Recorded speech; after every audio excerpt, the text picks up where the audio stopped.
Hello विद्यार्थियों, कैसे हैं आप सभी। मैं आशा करता हूं आप अच्छे ही होंगे। तो प्यारे विद्यार्थियों, इस बार लेकर आए हम आप लोगों के लिए 11वीं क्लास का टॉपिक समभारिक। हमने पिछली वीडियो में पढ़ाया था जस्ट आप लोगों के लिए समस्थानिक, और मैं उम्मीद करता हूं कि आप लोगों के समझ में वो आया होगा। तो प्यारे विद्यार्थियों, आज पढ़ाएंगे हम समभारिक। हेडिंग डालिएगा समभारिक, ठीक है। क्या डालेंगे? समभारिक, समभारिक, ठीक है। समभारिक को इंग्लिश में क्या बोलते हैं? आइसोबार्स,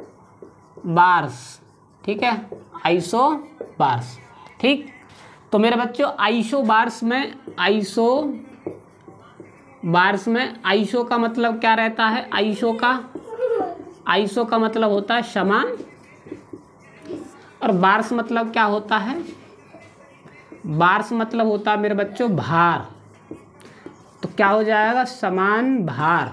क्या हो जाएगा मेरे बच्चों? समान भार। बात आई समझ में? अब इसकी परिभाषा क्या बन जाएगी? वे परमाणु जिनके परमाणु भार समान होते हैं लेकिन परमाणु क्रमांक भिन्न भिन्न होते हैं, वे सभी परमाणु क्या कहलाते हैं? समभारिक। बात आई समझ में? बात समझे या नहीं समझे? अच्छा, समस्थानिक में क्या था कि जिनके परमाणु क्रमांक समान थे। इसमें क्या? जिनके परमाणु भार समान है और परमाणु क्रमांक भिन्न भिन्न है। तो मेरे बच्चों, इनकी परिभाषा क्या है? लिखिएगा परिभाषा। वे परमाणु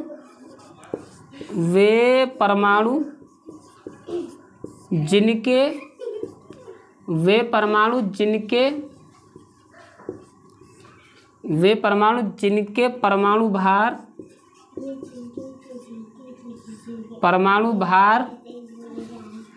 समान होते हैं, परमाणु भार समान होते हैं, वे परमाणु समभारिक कहलाते हैं। समभारिक कहलाते हैं। समभारिक कहलाते हैं। बात आई समझ में? वे परमाणु जिनके परमाणु भार समान होते हैं। क्या होते हैं? परमाणु भार समान होते हैं। उसमें क्या थी? परमाणु क्रमांक समान होते थे। किसमें? समस्थानिक में। लेकिन समभारिक में क्या है? वे परमाणु जिनके परमाणु भार समान होते हैं समभारिक कहलाते हैं। बात आई समझ में? ये आप समझे। अब उनके हम उदाहरण बताते हैं कौन कौन से होते हैं परमाणु भार वाले, ठीक है। नोट कीजिएगा, स्क्रीनशॉट ले लो, ठीक है मेरे बच्चों। आगे देखिएगा तो देखिएगा, साफ रफ कर रहे हैं हम आप लोगों के लिए, ठीक है। उम्मीदों से बढ़ के आप तैयारी करते रहिएगा। अगर आपको मेहनत करनी है तो आप लोगों को पता है कि आगे आने वाले युग में कितनी महंगाई होने वाली है। आप पढ़ें तो मन से पढ़ें। देखिएगा मेरे बच्चों, समभारिक के एग्जाम्पल देखिएगा। जैसे में देखिएगा, पहला एग्जाम्पल क्या लिखेंगे? पहला एग्जाम्पल 1H3 कॉमा 2He3। देखिएगा इनके परमाणु भार क्या हैं? समान है, 3 है। दूसरे नंबर पर देखिएगा मेरे बच्चों, कार्बन ले लीजिएगा। कार्बन C14 और N14। बात है इसमें, देखिए परमाणु भार सेम है, समान है ना परमाणु भार, लेकिन परमाणु क्रमांक कितने? 6 और 7। परमाणु क्रमांक भिन्न होते हैं, परमाणु भार समान होते हैं, वे तत्व क्या कहलाते हैं? समभारिक कहलाते हैं। बात समझ में आई? तो मेरे बच्चों, तीसरा एग्जाम्पल देखिएगा मेरे प्यारे बच्चों, मेरे लाल, देखिएगा।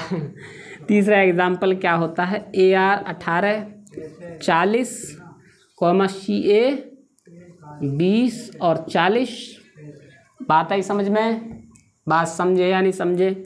अच्छा, चौथा एग्जाम्पल देखिएगा मेरे बच्चों, ये भी आता है 19 के 40 CA 20 40, ठीक है। समझे या नहीं समझे? अच्छा जी, अगला एग्जाम्पल देखिएगा मेरे बच्चों। अगला एग्जाम्पल कहना है 5वां एग्जाम्पल 26Fe58 28Ni58। बात आई समझ? देखिएगा परमाणु भार समान है, परमाणु क्रमांक भिन्न भिन्न है। देखिएगा, ये दिख रहे ना आपको? 26 आयरन और 28 निकल में 58 दोनों के परमाणु भार समान होते हैं। ठीक है, बात समझ में आई या नहीं समझ में आई, समझे या नहीं समझे? ठीक, ये सभी मैंने आप लोगों के लिए परमाणु भार बताए मेरे प्यारे बच्चों। मैं आशा करता हूँ कि आप लोगों के बखूबी समझ में भी आए होंगे। ठीक है, इनको नोट कीजिएगा सभी को, परमाणु भारों को। ठीक है, आप लोग समझे या नहीं समझे, इन सभी परमाणु भारों को नोट कीजिएगा। ठीक है, आप लोगों की समझ में आए होंगे, और नहीं आए तो एक बार 2 बार हमारी वीडियो को देखिएगा, ज़रूर समझ में आ जाएगी। मैं छोटी छोटी वीडियो बना रहा हूँ इसलिए आप लोगों के लिए, मैं अन्यथा मैं पढ़ा सकता हूँ आप लोगों के लिए पूरे 1 घंटा की वीडियो, समस्थानिक, समभारिक, सम इलेक्ट्रॉनिक सबको एक साथ ले सकता हूँ, लेकिन नहीं, आप बोर हो जाएंगे। एक एक टॉपिक छोटा छोटा, क्योंकि छोटा सा दिमाग है आपके अंदर, छोटा सा दिमाग है तो छोटे छोटे टॉपिक लाइएगा ताकि आपके लोगों के दिमाग में सेट हो जाए। ठीक है मेरे प्यारे विद्यार्थियों, आज हम आप लोगों के लिए संभारिक लेकर आए थे, और मैं उम्मीद करता हूं कि आप लोगों की समझ में आया होगा। आज के लिए इतना ही काफ़ी है, अगली वीडियो में मिलते हैं, धन्यवाद।